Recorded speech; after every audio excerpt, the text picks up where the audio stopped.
Hello and welcome to the Art Department podcast.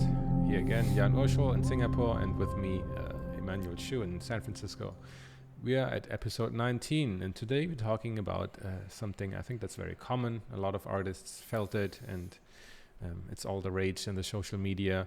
It's the imposter syndrome. What it is, where does it come from, or where do we think it comes from, and is there anything that we can do about it?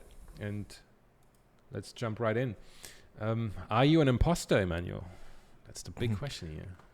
You know, that's a funny question because my wife, when I talked to her about this episode, I said, hey, we're going to do this imposter syndrome because I think it's important. She actually asked me, she said, so, have you ever had when was the last time you had this sort of imposter syndrome? And I thought to myself, I really thought, I was like, I don't think that's happened to me. At all. I mean, that's how I answered her. I don't think it's happened to me. Okay. And, we talked about this imposter syndrome episode has been on our books for a while now. So, as the weeks went by, I started really thinking about it. I was like, and I started doing some research. What is imposter syndrome, right? What actually is it? And I think a lot of us know it as, you get hired for a job you don't think you're capable of. They miss something, they don't realize that I'm not really that good, or that you feel like an imposter basically. But do you think you get that feeling because of the feedback from your art director, or is it something you've just I think a lot of people get hired or just they're in a situation and they think they don't know, man, I can't be as good as those people, they keep putting their skills down before they even working the first day on the job. They're already starting to go, oh my God, they hired me. They must have, a lot of people bash themselves and thinking that, maybe they're inadequate for the skills that the person hiring you couldn't see. And so that's already before the job.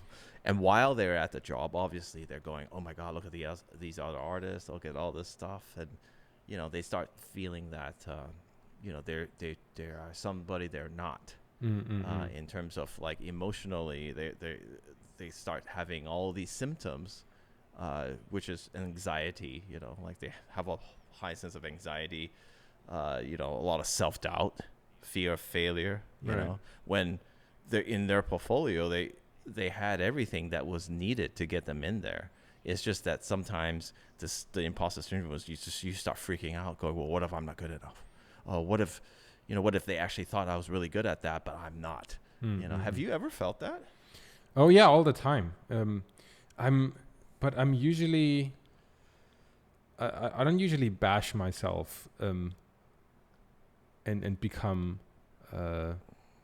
like drowning in self-pity or anything. I mean, it's such a tricky thing. So, I mean, every time I'm on a show, I'm like, what am I doing here?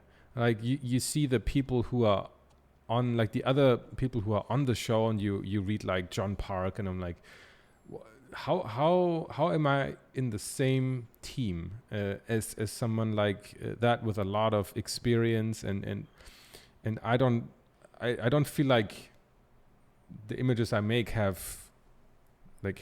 anywhere near the quality of some of the other people on the team. And but usually what that leads to for me is that I'm gonna try even harder to not compete, but to make sure that the quality of the images I hand in is better. So that imposter syndrome for me leads to just a heightened awareness that I need to try harder than usual. So that's usually what I do. And also over time, I think it's very important on how the relationship with your boss, whether that is a client, an art director, a production designer, director, how that develops.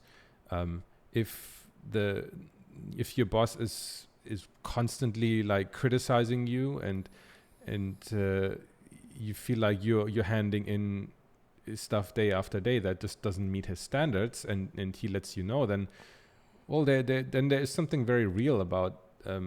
Well, then it's not an imposter. Yeah, anymore. but it's so.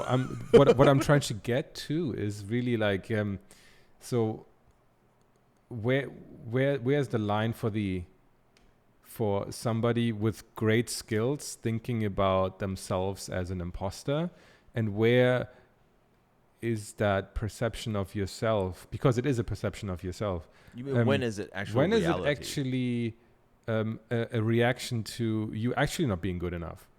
Because I mean, you can say you're an imposter, and then you look at like somebody writes like, oh, I feel like an imposter, and then you look at the portfolio, and I'm like, you're not an imposter, you're just not good enough. And I mean, that's maybe a very divisive point of view, but I mean, that's kind of what I thought about when we started gathering thoughts about this episode. But yeah, there's a lot to unpack in here. So yeah, for me, yes, imposter all the time, but it's fuel for me. It's my motivation to become better. So I'm kind of like in and out. So you don't actually get anxiety or this fear of failure or like things like that. That doesn't occur. I think what I have come to terms with is that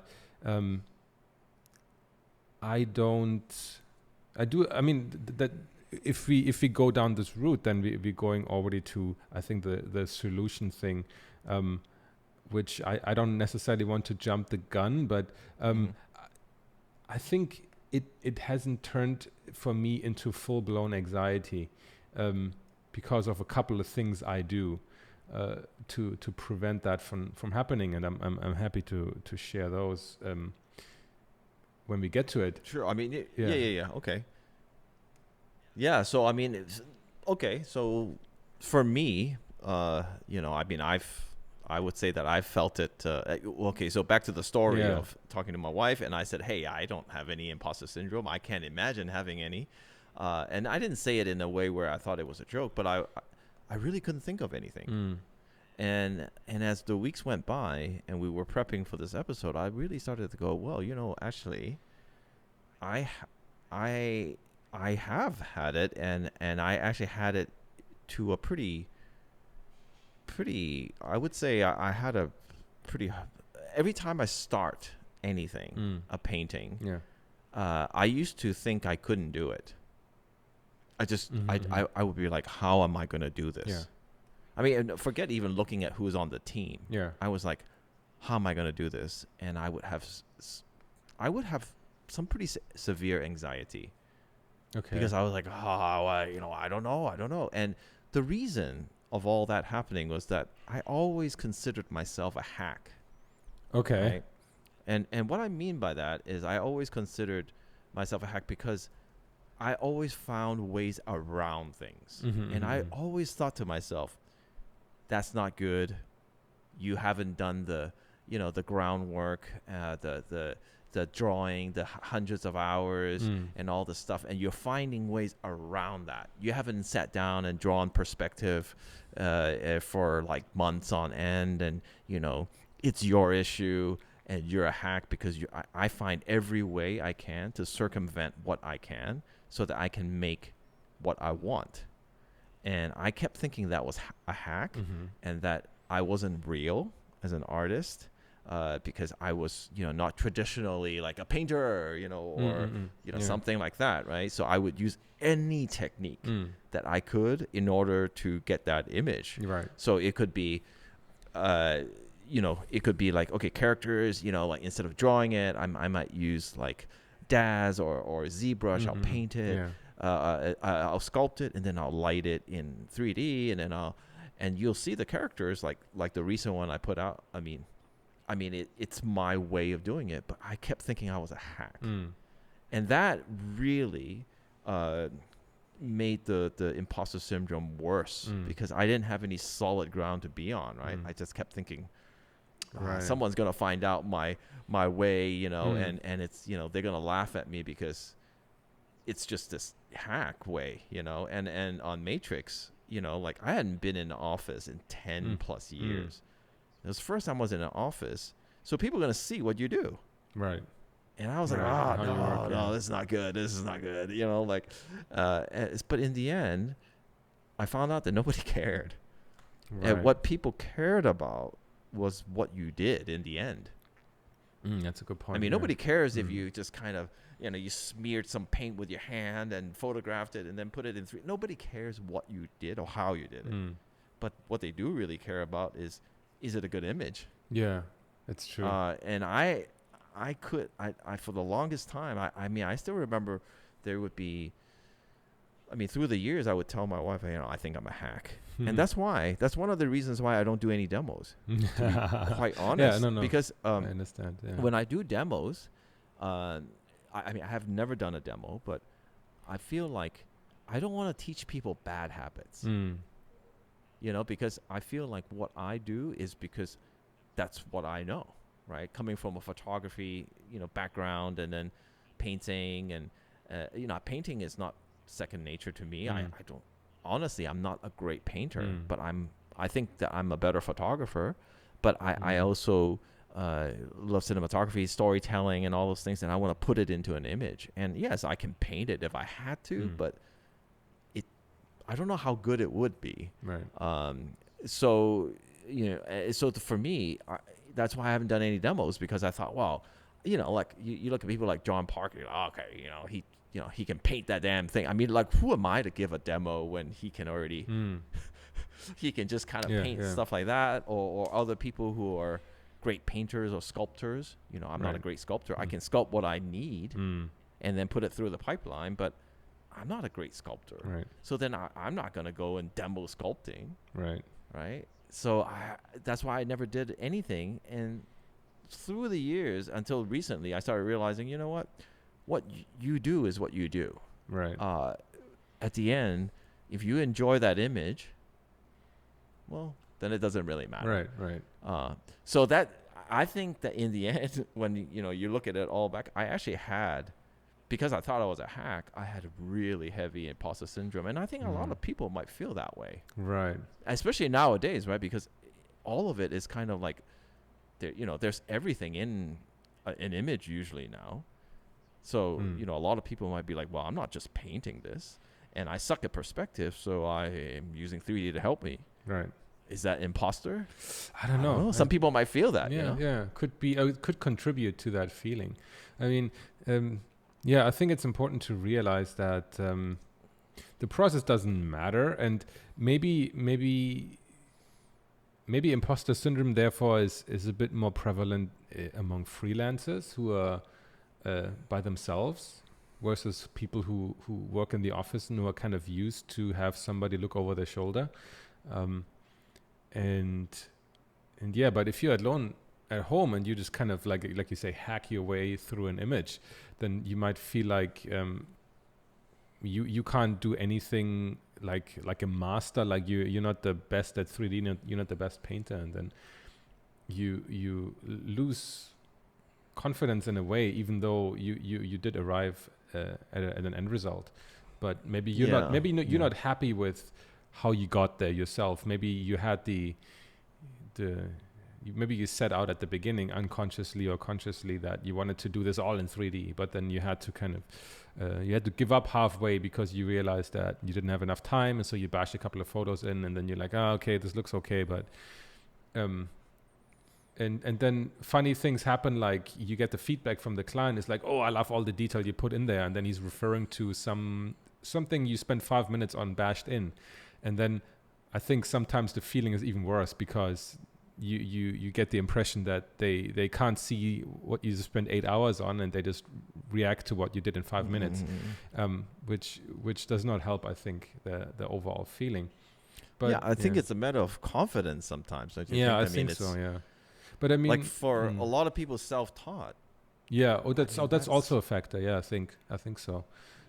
They would have a lot more of those anxiety moments because they wouldn't even know, am I right in thinking this or wrong in thinking this? Right. They wouldn't know, right? I mean, what do you think? Yeah, I mean, maybe that's also maybe a misconception, or people are looking for for the right or the wrong thing. Like I'm looking through the comments we have in our in on YouTube and that we get personally, and people often ask for like, oh, what's the right way to do this? What is the wrong, like, is this wrong? Like, I don't know what I'm doing. But I think in art and design more than anything, yes, there are a few basic rules, of course, like or guidelines, perspective, guidelines, the rule of thirds, this kind of stuff. But people assume that if you don't do it, then you're wrong, or there's like some kind of secret design sauce that we all know, but we don't want to share. And it's really not like that. So people looking for a checkbox to tick, and then suddenly their image is great, but this doesn't exist. But what is really valuable and what people will be paying for is your view on the world. And that in itself can be or is incredibly valuable. And I think some people, like coming back to the confidence, they maybe think that their view is not important enough or not substantial enough to warrant somebody to pay money for it. Or when they finally get a gig, like you said in the beginning, that they are now finally getting paid for it, they doubt the other person's decision. Because they don't value their own view, their own opinion enough. Exactly. So. Yeah. No. I totally agree with that. And like I said, I think, I want to definitely touch on or emphasize the self-taught people, because I really think, it's a matter of confidence, and I think, for a lot of how you were saying, like a good example was when I was I thought, well, I should be either like a hardcore painter or a hardcore sculptor or like just 3D whatever, right? And being a painter is a very romantic kind of hey, I'm a painter, like a very romantic kind of thing. And so I said, I want to do that, and I took a couple classes with Craig Mullins, like one-on-one.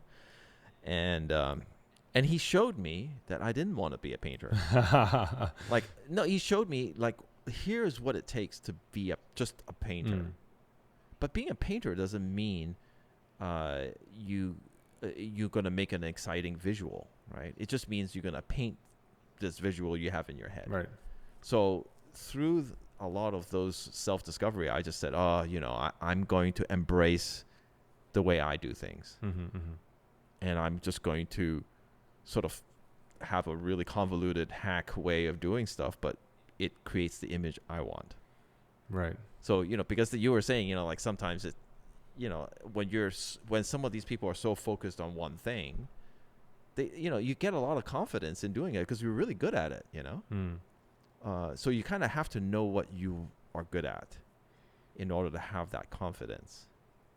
Like for you, okay, I don't paint, but I do this. This is what I'm good at, and I want to do that. And when you know that, it's a lot easier to be able to let go of that imposter syndrome, to think you're not good enough because you're good enough. You know what you're good at. So what if you feel like you're not good enough at anything? Could that feeling also mean that you're maybe not ready yet to work on a big show or work on a big project? Or do you think, it could always be that the mechanism behind the imposter syndrome kind of serves as a mechanism, for you to improve yourself. And then once you actually get messages from people that want to hire you, like seriously want to hire you, whether in a studio or as a freelancer, whatever, would that serve kind of as a confirmation that your skills are actually good enough, and it's kind of time to put aside the doubt for a while and focus on getting the job done?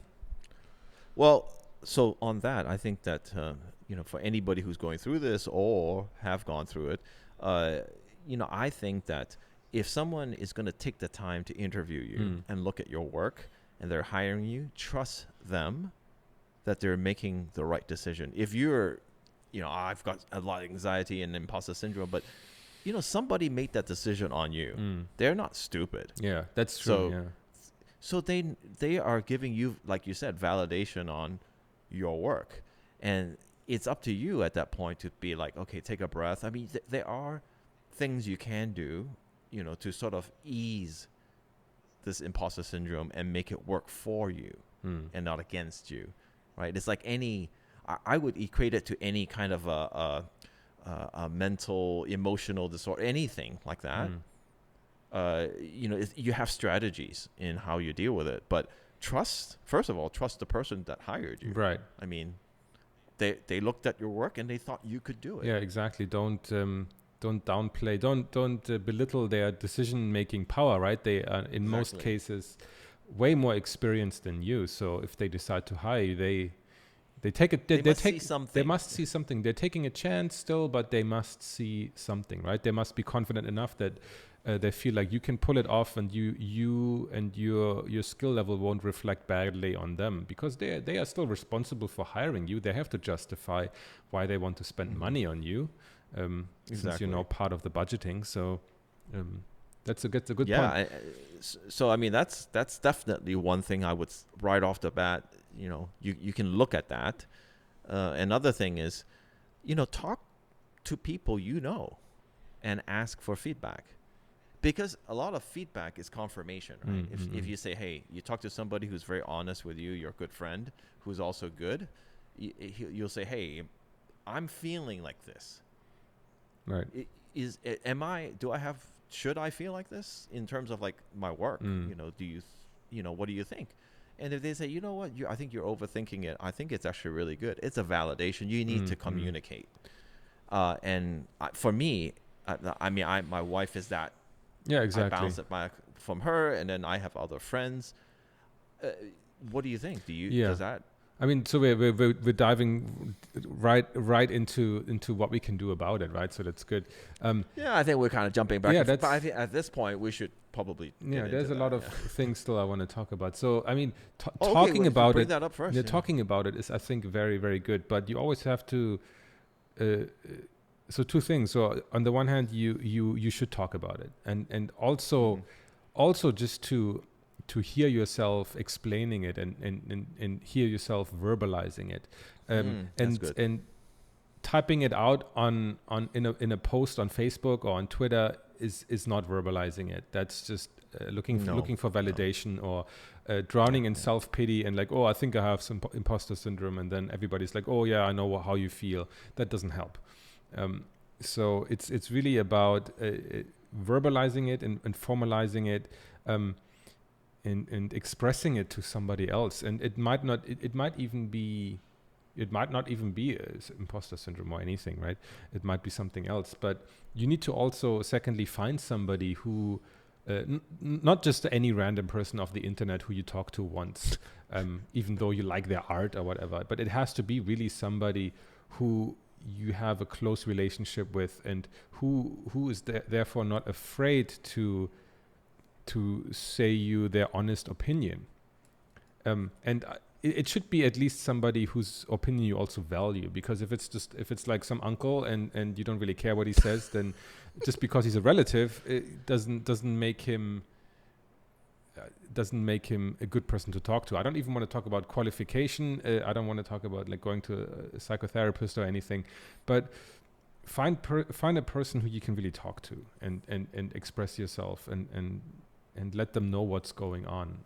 And even the process of doing that can tremendously help you in figuring out what's going on. No, I think that's great, because actually I didn't think about that, but when you explaining sometimes your fears, it actually becomes okay, because you actually listen to yourself going, hey, I actually... Exactly. Okay, it becomes almost like not necessarily a way of talking to somebody else, but you're really talking to yourself and trying to gain clarification through that. And I'd highly recommend people to do that. If they you said you had some things you wanted to I'm just looking at our list of things that we want people to explore, because there's always times where you feel like you you have more of that imposter syndrome or less. I mean, I don't think it ever Mhm. goes away, and in various forms it will come again and again. And I think coming back to the initial question you had to me about, or do you ever feel like you have anxiety, or like you feel like a fraud, or you're feeling bad about it? And I think once in a while, especially when I'm working with somebody who I haven't worked with before, and depending on how that relationship goes, it can really affect my perception of my own skill. So if the art director, for example, I get suspicious if he's only negative or if he's only positive. Then I'm like, so what's going on? Like I'm not trying very hard, but I'm still getting a lot of praise, so something is weird. That's maybe not like the best working relationship. But if there seems to be an engaged conversation, discussion back and forth, with him bouncing off my ideas, I'm bouncing off his ideas, and it's not always all like rosy and nice, but you can actually have a real conversation with that person. Then I know that I'm working on the right job that I really should be working on. And when I have those jobs, then I really feel safer and I really feel more comfortable expressing myself. Whereas when it's like all like, oh, awesome, or if it's all like, okay, this is not working, like, can we try again? Then I get more feelings of anxiety, I think. And I think it's coupled with kind of a feeling of acceptance that not every day is going to be amazing. Not every image I hand in is going to be mind blowing, and it's not going to be like a straight curve up of like Tuesdays is going to be better than Mondays, Wednesdays is going to be more and better than Tuesdays. It's not like that. It's an up and down, and it is tied to how much I slept, what I ate, how much exercise I got, and also how I feel that day. And I think it has to really to do with accepting that that part of yourself, that you're not a machine and that you're not perfect. And to a certain degree, that brings me to another point, which helps me tremendously in keeping that anxiety under control, which is trusting the process. That if you're a professional, in most cases, you have a process, even though it might be unconscious, it might not be formalized, but you have a process that you can follow, and that you know that at the end of the day, even if you switch your brain off to a certain degree, that if you follow those steps, you have something that's presentable. And really having like trusting yourself in a way that you know you can do it, even on autopilot. I think that helps me a lot. Even though I know like, okay, this is not going well today, so I'm just going to have to go through it, and then tomorrow is another new day. But of course, getting there to the point where you have an automatic pilot is through practice, of course, and years.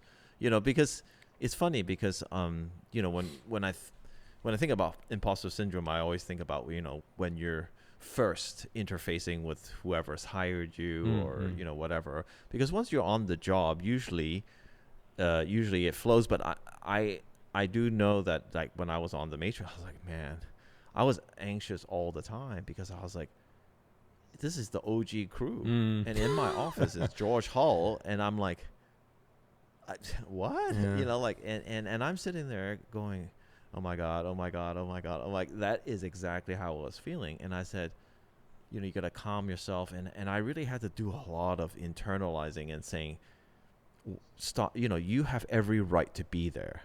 I mean, the director looked at your stuff, you have every right.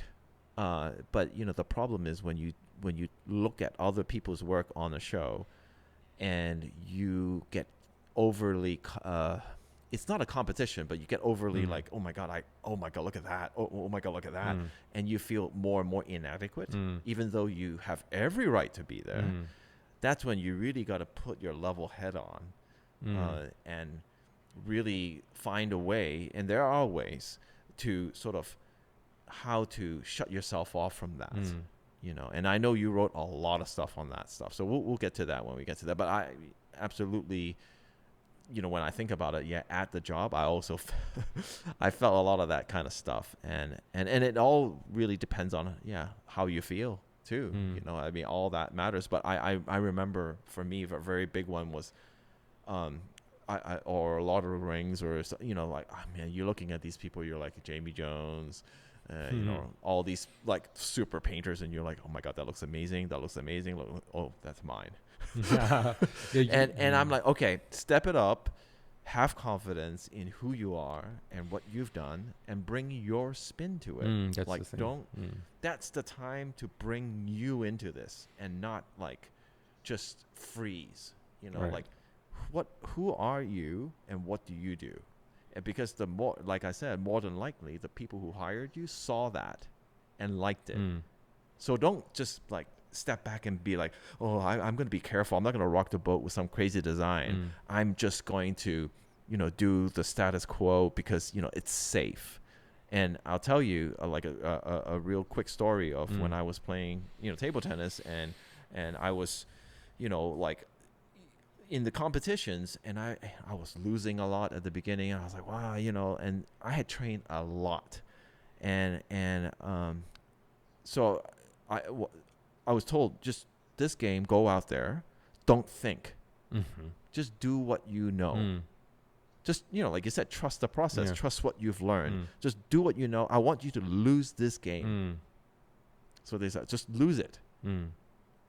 So no pressure, just lose this game. Like, don't come back like you won the game. Okay, well, then guess what? I won the game. Because you let what you've learned come out without any of this, okay, I got to make it better than that guy, and I got to do this. You cut it out, and it's the same when you're doing a painting and you're kind of going, I got to be better than him. I got to paint that better than that. And, oh, my image needs to look better than that. I'm like, you don't need that. Just do what you think looks good. Right. Because that's why you're hired. Exactly. You weren't hired to do what you weren't, but Jamie Jones is being hired to do what he does. Yeah. But it's different. It's apples and oranges. But I think a lot of people, it's hard not to compare. Of right? course. I did. I mean, I just the other, just a recent example. It's like, I was doing a scene for a client, and I felt myself, I wasn't getting it quite right. And then he says like, oh, I'd love you to just like, okay, let's leave this. Like, what I dread the most is like, oh, before I can finish the scene, Put a pin in it. It's like, okay, let's leave this for now and move on to somewhere else. Oh, no. That always tells me like I failed. And then he's like, oh, I got the put the pin in it a lot. oh, really? And then he's like, oh, I quickly hired this other guy to have a go at this. Oh no! And that's then the worst. then he's like, and then a few days later, and he's like, oh, look at what the guy did. And I'm like, oh, fuck.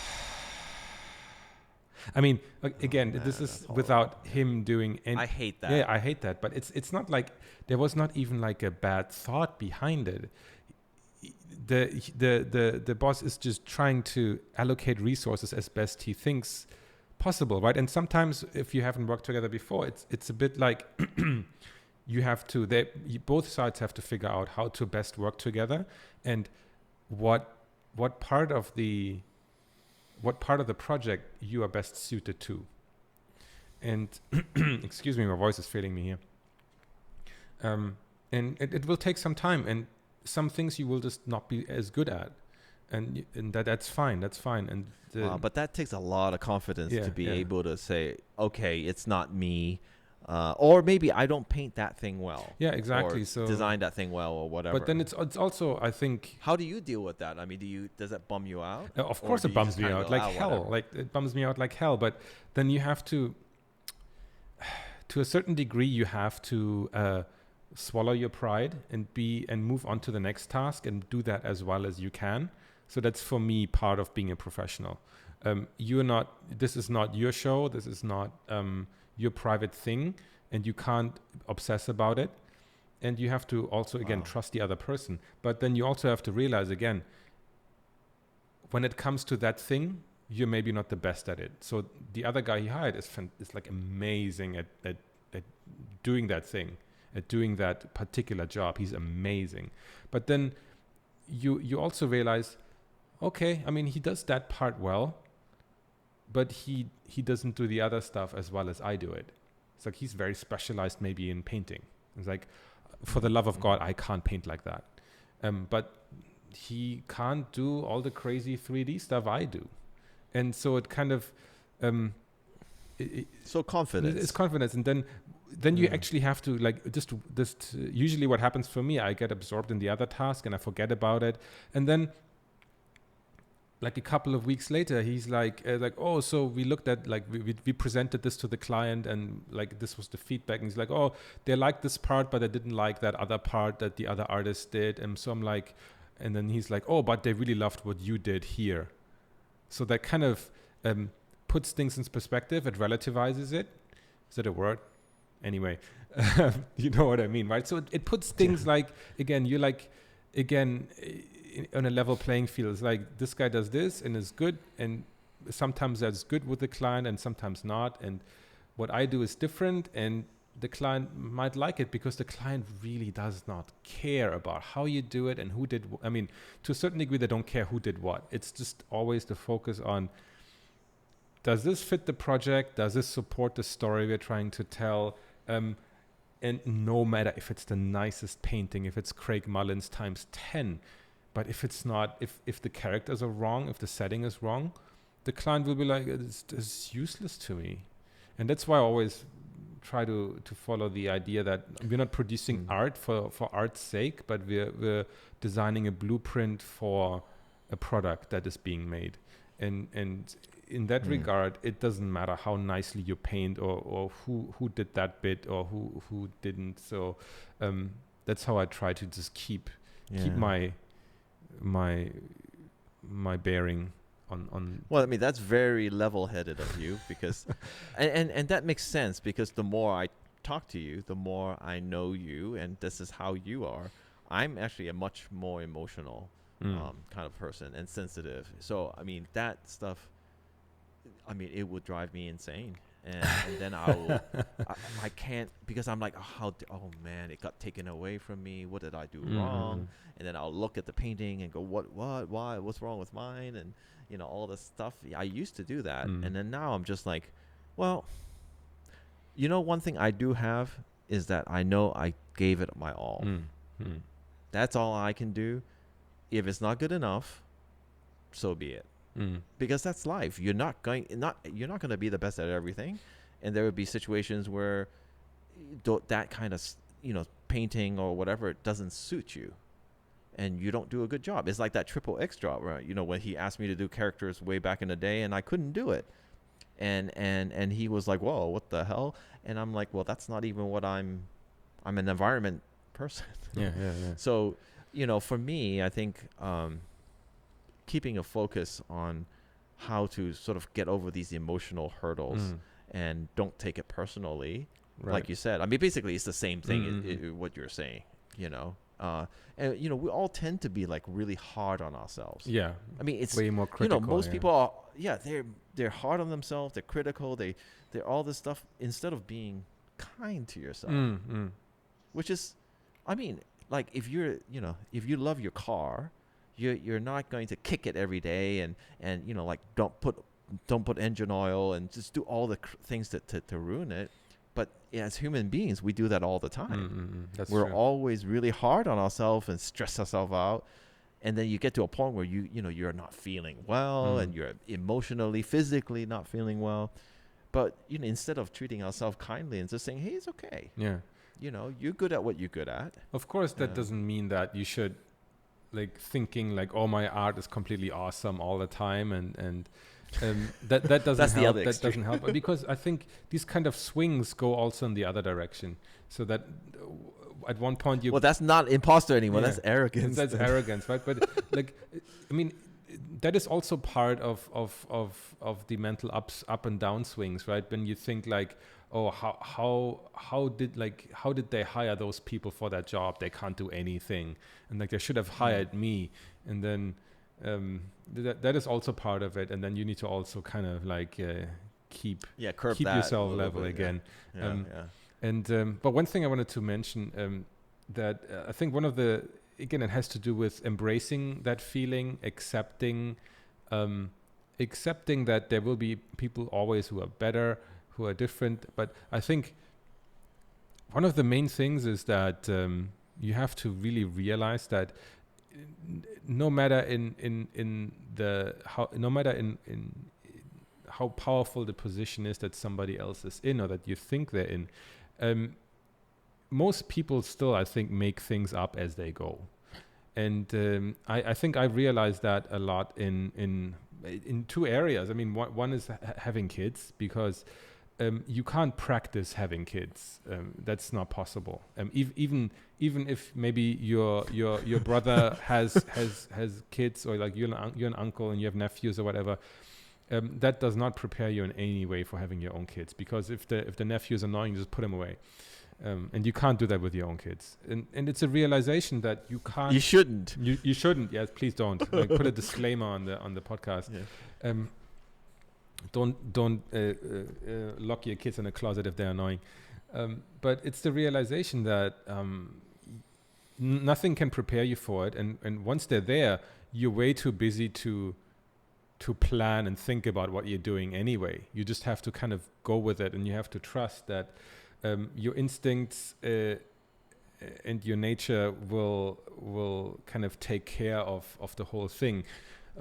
And so everybody, I think, who has kids is kind of making it up as they go. And I mean, once they have a second kid, then they maybe know certain things, but they certainly don't know how to handle two kids of different ages together.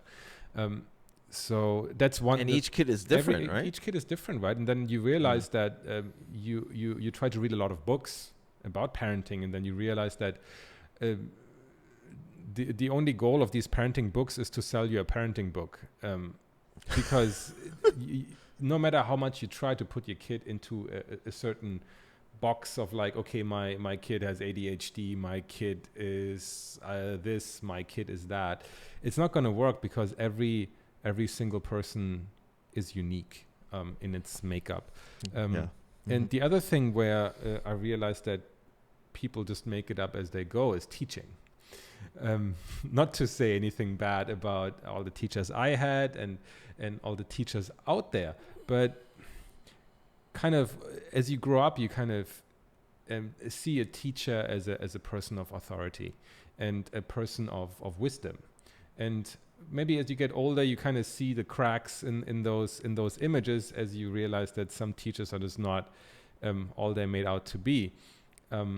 But a teacher still has a certain air around him. But once you start teaching yourself, especially physically in classrooms, and people suddenly half your age are starting to look up to you and expecting you to say the ultimate truth, and you really question what you know and what you should teach. And again, it forces you to kind of formalize and verbalize your knowledge into a structure, and you get a strong feeling of like, wow, I really don't know what I'm doing. Like, I don't have a process. I don't have a certain way of doing things. So, so trust in the process. Yeah, so it comes. It comes down. But in a certain way, you have to. Actually, in a certain way, you can't trust the process in a sense when you're teaching. You have to actually analyze the process and formalize it and really think deeply about what you do and why you're doing it. And I think the people who have enough, like the people who did enough self-reflection and really were not afraid to realize they don't know anything, those I think are the best teachers. Whereas the people who pretend they're awesome and really are, they're really just all over the place, and they try to sell you everything they know as a truth, especially in the art and design sector, then I'd be very careful of those kind of people. So that's kind of how I learned to deal with all of these things, I think a bit better, or actually just going a bit further in the area of accepting that this is who you are, this is what you know, and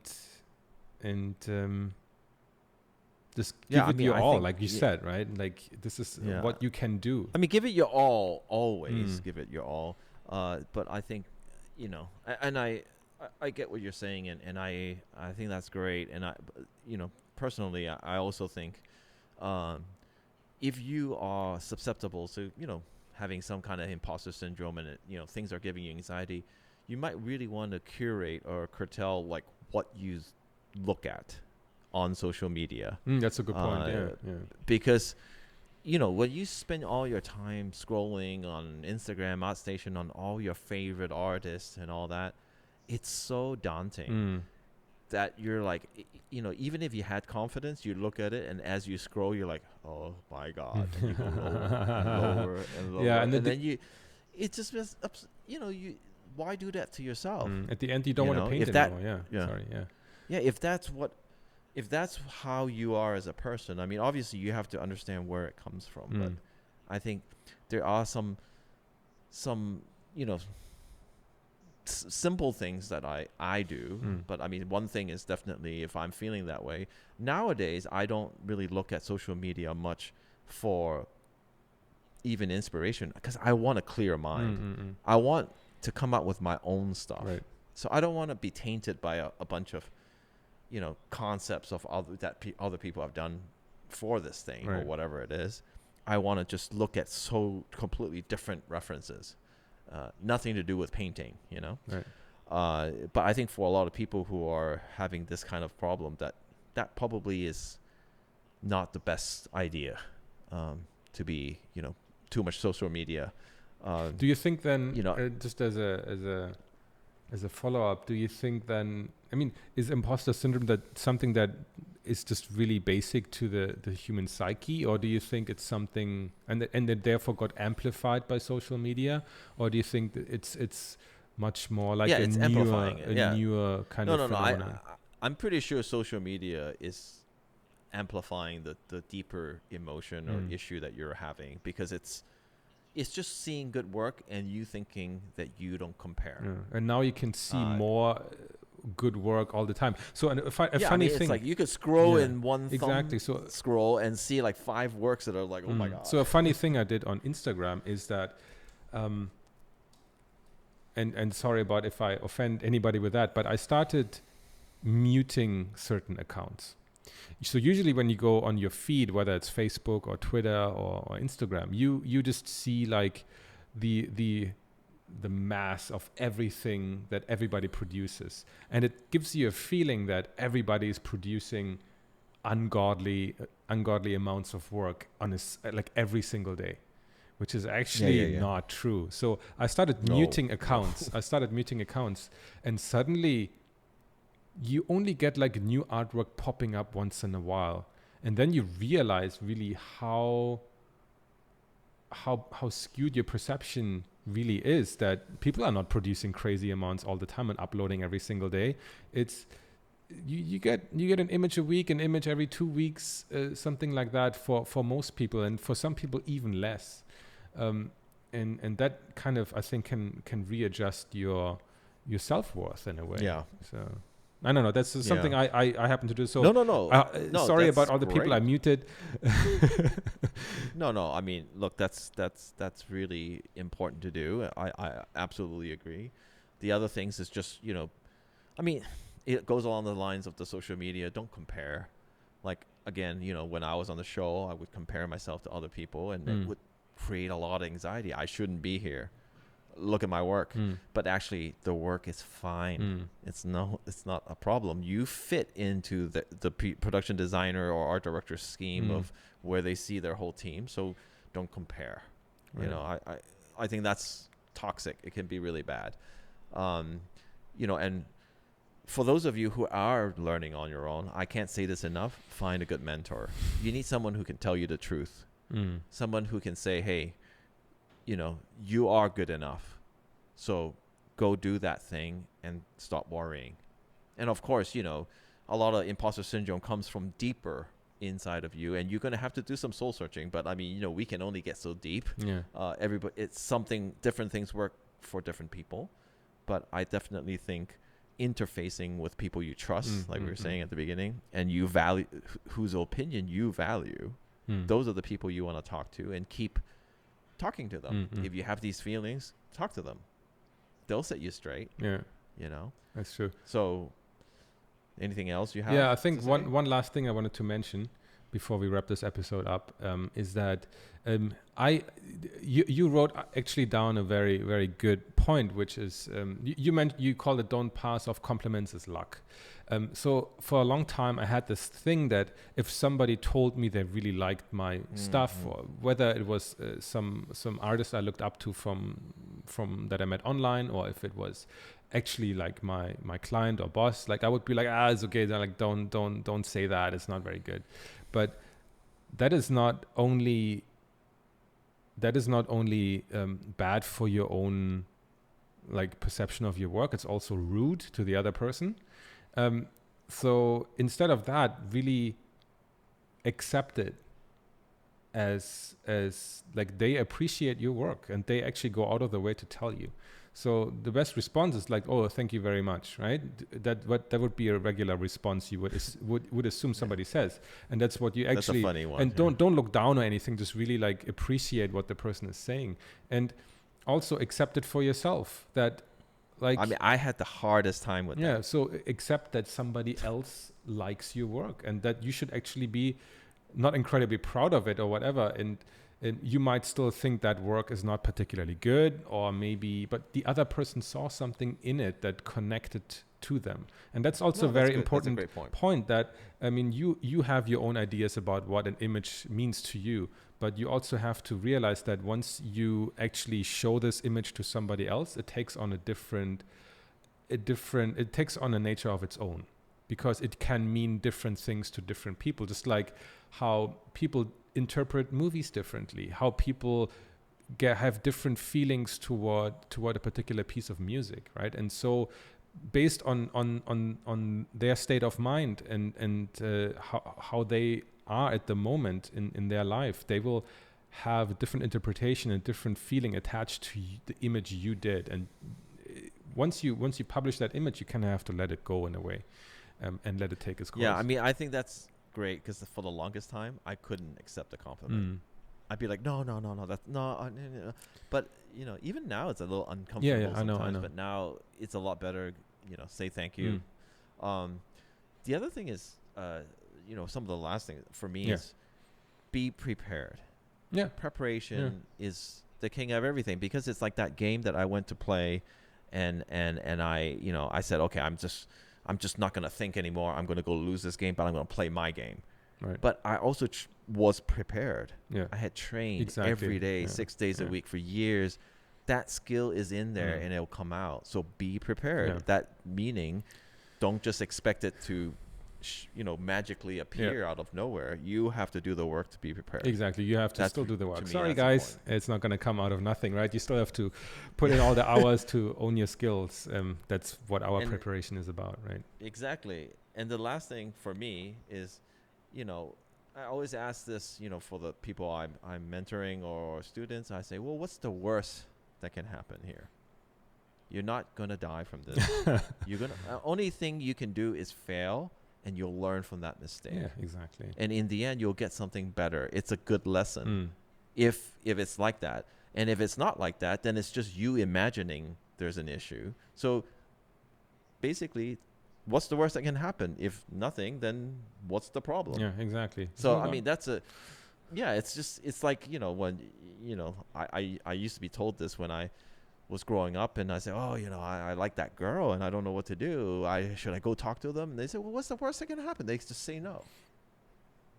Exactly. So in the end, I think sometimes when the consequence itself is not that bad, then you realize you have nothing to worry about. Yeah, but people are kind of, I think, a little bit afraid of what will happen after the rejection, right? Like the unknown. Yeah. So, but if I tell you after the rejection, even a better play, because let's say you got rejected, and then you worked harder and you got through a milestone for yourself, and you learned better, and then the next job was actually the real job that you wanted. Exactly. And it's the perfect job, but you needed to go through that failure.